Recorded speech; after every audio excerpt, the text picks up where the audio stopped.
Hey everyone, it's Miss Billman. Unit 7 starts off with kind of a review from our first unit together.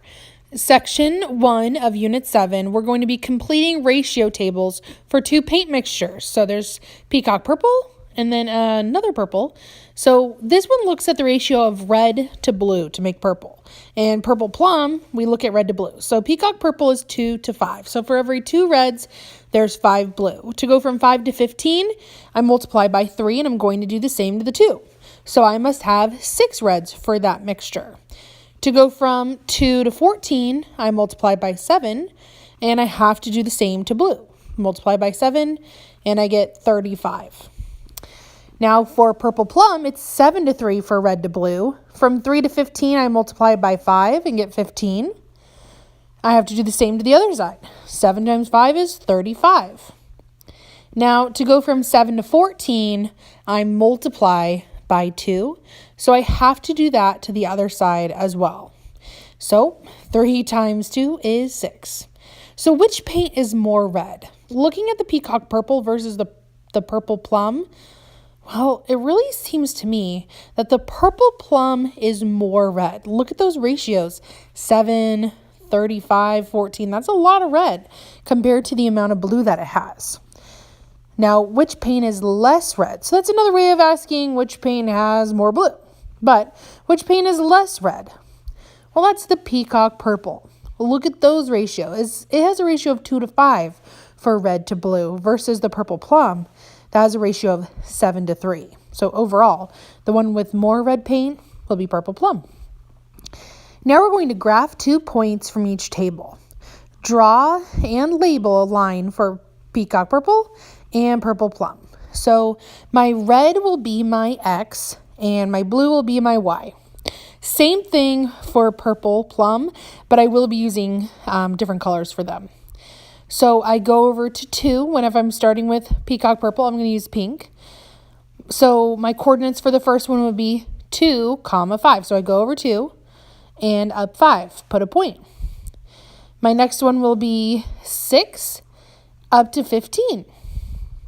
I'm going to connect these and then I'm going to label them.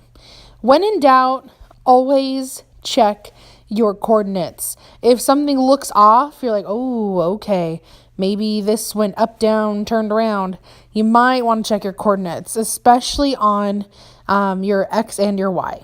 So I label this as 6, 15, and the first one as 2, 5.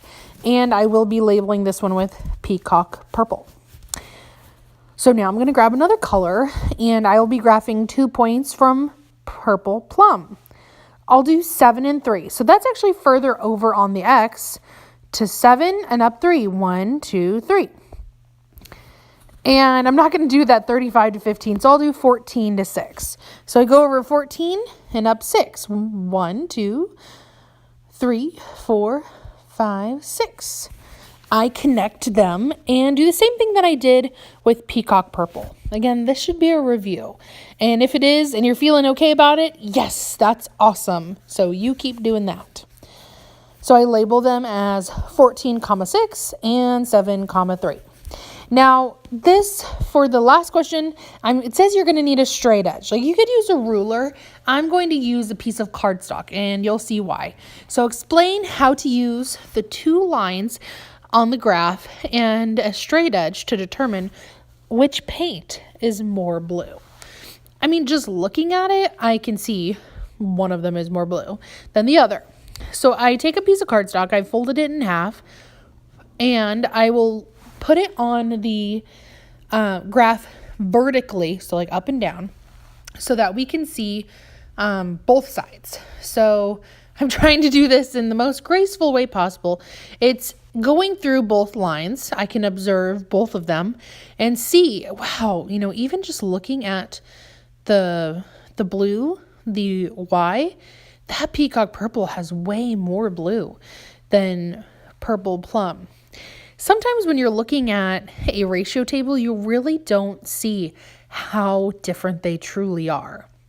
In this case, you can, observe 2 different ways looking at a ratio table and the graph like, whoa, that purple plum, I mean, it has way more red, and the peacock purple has way more blue. So I'm writing my answer to this. That's saying our strategy, because we're a team in this.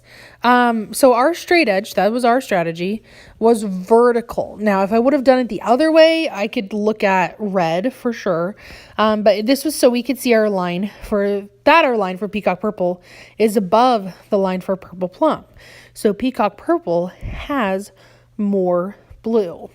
I could have started, it further back toward the 0 and notice the same thing. It's always a good idea to look at math in different ways and using the tools around us and different strategies that we have so we can be able to see, oh, that's what that looks like. Oh, you know what? Now I have a further understanding of it. We want to be mathematicians on a mission, and that starts with knowing what strategies we have in our toolbox. Let's get ready for an awesome unit.